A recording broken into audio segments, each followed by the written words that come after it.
आज शाम 4 बजे उनका अंतिम संस्कार किया जाएगा और एनसीपीए ऑडिटोरियम लाया जा रहा है पार्थिव शरीर।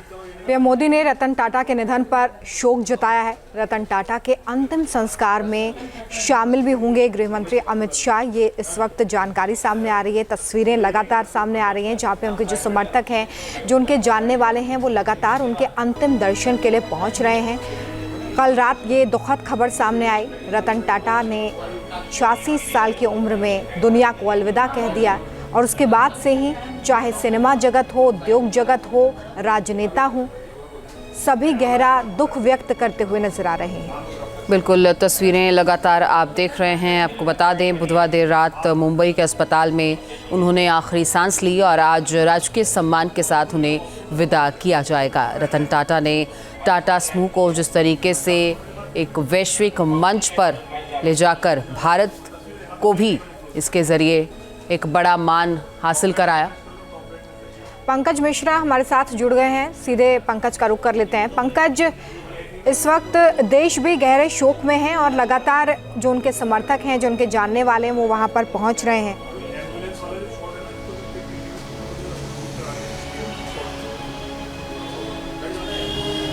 बिल्कुल, देखिए, रतन टाटा के निधन की खबर जैसे ही सार्वजनिक हुई, उनके तमाम जो चाहने वाले थे, जो लोग रतन टाटा को सुने थे, पढ़े थे, ऐसे तमाम लोग और पूरे देश में जो है वो शोक की लहर दौड़ गई। और उसके बाद से ही तमाम जो वीवीआईपी हैं वो रतन टाटा के अंतिम दर्शन के लिए अस्पताल से लेके घर तक पहुंच रहे हैं। अभी कुछ देर पहले ही रतन टाटा के पार्थिव शव को जो है वो घर से एनसीपीए ऑडिटोरियम लेकर जाया गया है।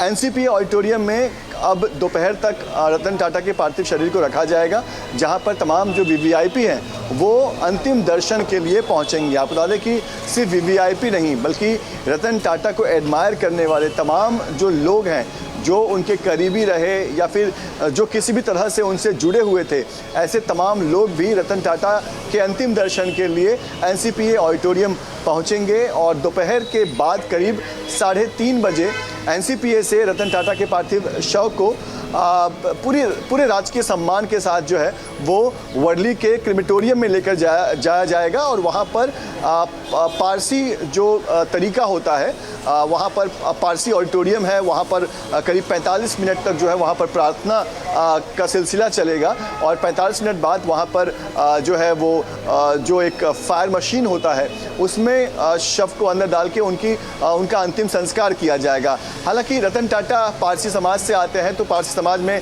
अंतिम विधि को लेकर एक अलग नियम है। उनका मानना होता है कि जो शरीर नेचर का है उसे वापस नेचर को सौंप देना चाहिए। इसीलिए पार्थिव जो पारसी लोग होते हैं उनमें अंतिम संस्कार को लेकर ऐसा नियम है कि एक ऊंचे कह सकते हैं कि जगह पर जो है पार्थिव शव को रखा जाता है, टीले पर रखा जाता है और वहाँ पर तमाम जो पक्षी होते हैं वो आकर पार्थिव शरीर को ग्रहण कर जाते हैं। तो ये आमतौर पर तरीका होता रहा है पारसी लोगों के अंतिम संस्कार का। लेकिन बीते कुछ सालों में क्योंकि ऐसे पक्षी और ऐसी जगह जो है वो अब नहीं होती है, लिहाजा पारसी समाज ने भी अपने अंतिम संस्कार को लेकर ये बदलाव किया है। और अब उनका जो अंतिम संस्कार होता है वो जो फायर मशीन होता है उसके जरिए होता है। और रतन टाटा का जो अंतिम संस्कार है वो भी वैसे ही किया जाएगा। मुंबई के वर्ली क्रिमेटोरियम में पूरी व्यवस्था की गई है।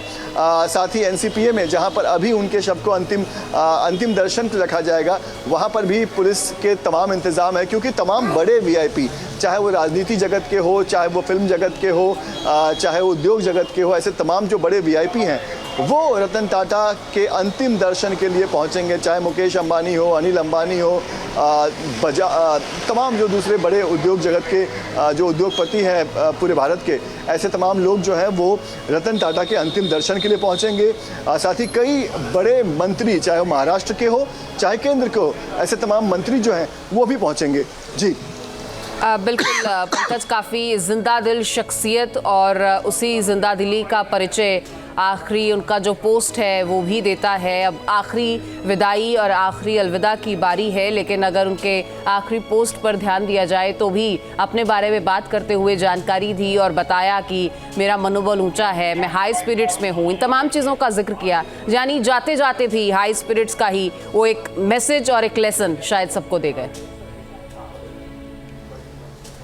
तो तस्वीरें हम आपको दिखा रहे हैं जहां पर साउथ मुंबई के national centre for performing arts यानी कि एनसीपीए के हॉल में पार्थिव शरीर रखा गया है रतन टाटा का, और यहाँ लोग उनके अंतिम दर्शन कर सकेंगे।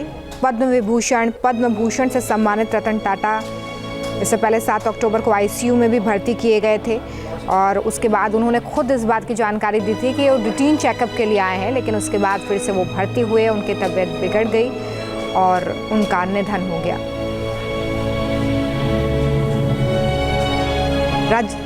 राज्यसभा सांसद सुधा मूर्ति का इस पर क्या कहना है, किस तरीके से उन्होंने दुख जताया, सुनिए। नहीं रहे, आज के दिन आपके शब्द क्या है? रतन टाटा के मृत्यु के बाद वार्ता सुनने के बाद मुझे बहुत दुख हुआ। घर में एक बड़ी हस्ती होते हैं, उनके मार्गदर्शन में हम चलते हैं, वो ध्रुव नक्षत्र जैसे होते हैं, ऐसे मुझे लगता था उनके। मैं कभी कभी उनके बारे में सोचती हूँ। मैं उनकी कंपनी में काम किया, मेरा करियर उधर ही शुरू हुआ।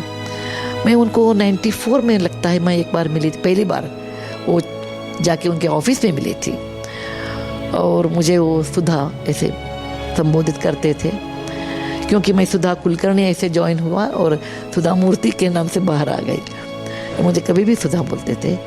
वो मुझे बताया कि आपको क्या चाहिए टाटा कंपनी से। हमने बताया, वो पूछा हमें आपको क्या चाहिए, हमने बताया मुझे जमशेद जी और जीआरडी का तस्वीर चाहिए। वो तुरंत हमारे ऑफिस को भेज दिया है, अभी भी मेरे ऑफिस में वो दोनों तस्वीरें हैं। और मैं हुबली एक छोटा शहर है, उधर से मैं आई थी। हमारे कॉलेज में, मैं एक कॉलेज में पढ़ती थी, बीवीबी कॉलेज ऑफ इंजीनियरिंग। हमारे कॉलेज में सब लोग बोलते थे आपको टाटा को आप मिले, हम कभी मिलेंगे। मैं बोलती थी मैं कोशिश करूँगी। उनके पास जाके मैं एक बार बोल लिया, सर हमारे गांव में आपका दर्शन के लिए बहुत लोग इंतज़ार कर रहे हैं। हमारा गांव तो मुंबई नहीं है, और ये तो आप बहुत बिजी हस्ती है, आपको टाइम नहीं मिलेगा, लेकिन लोग को आपका दर्शन की बहुत इंतज़ार है। तो तस्वीरें लगातार हम आपको दिखा रहे हैं जहां पर उनके अंतिम दर्शन के लिए लोगों का जमावड़ा दिख रहा है। और दिलजीत दोसांझ की तरफ से भी भावभीनी श्रद्धांजलि उन्हें दी गई। लगातार वो अपने कॉन्सर्ट्स पर हैं, लेकिन कॉन्सर्ट को बीच में रोककर उन्होंने रतन टाटा का जिक्र किया और कहा कि उनसे बहुत कुछ सीखा जा सकता है। रतन टाटा जी बारे तुसीं सारे जानते हो, उन्हां दा देहांत होया रतन टाटा जी दा, साडे वल्लों उन्हां नूं निੱਘੀ श्रद्धांजलि। रतन टाटा होना तो सानू यही सिख, अज उन्हां दा नाम लेना जरूरी मैनूं इस करके लगा क्योंकि उन्हां दी लाइफ हमेशा उन्होंने मेहनत की। मैं अज जिन्ना को उन्हां बारे पढ़िया सुनिया, मैं अज तक उन्हां बारे कदे नहीं देखा कि उन्होंने किसी बारे बुरा बोलिया होवे। हमेशा उन्होंने अपनी लाइफ च मेहनत की, हार्ड वर्क किया, चंगा काम किया, किसी के काम आए। यही लाइफ है, यही जिंदगी है। जे अज असीं उन्हां दी लाइफ तो कुछ सीख सकते हैं रतन टाटा जी तो मैं लगता यही सीख सकते हैं कि मेहनत करनी, चंगा सोचना, किसी बारे काम आना, ते बेदाग अपनी लाइफ जी के गए हो। अज का यह प्रोग्राम चढ़ती कला के नाम, क्योंकि असीं हमेशा चढ़ती कला ही सीखी है, जिस हालात भी रहे हैं हमेशा चढ़ती कला। सो अज का यह प्रोग्राम चढ़ती कला के नाम तो तुहाडे सारिआं दे। रतन टाटा जैसी शख्सियत अब हमारे बीच नहीं है। दुनिया भर में 8 लाख से ज़्यादा लोग टाटा ग्रुप में काम करते हैं, और कारोबार जगत का शायद ही कोई ऐसा क्षेत्र हो जिसमें टाटा ना हो। हमारे रोज़मर्रा के कार्यों में इस्तेमाल होने वाली तमाम चीज़ें हों, खाने पीने की बात हो या फिर लग्जूरियस लाइफस्टाइल, टाटा हम सभी से किसी ना किसी रूप से ज़रूर जुड़े हैं। रतन टाटा का उत्तराधिकारी भी कौन होगा? न्यूज नेशन अब व्हाट्सएप पर खबरों की ताज़ा अपडेट के लिए न्यूज नेशन के इस QR कोड को स्कैन करें।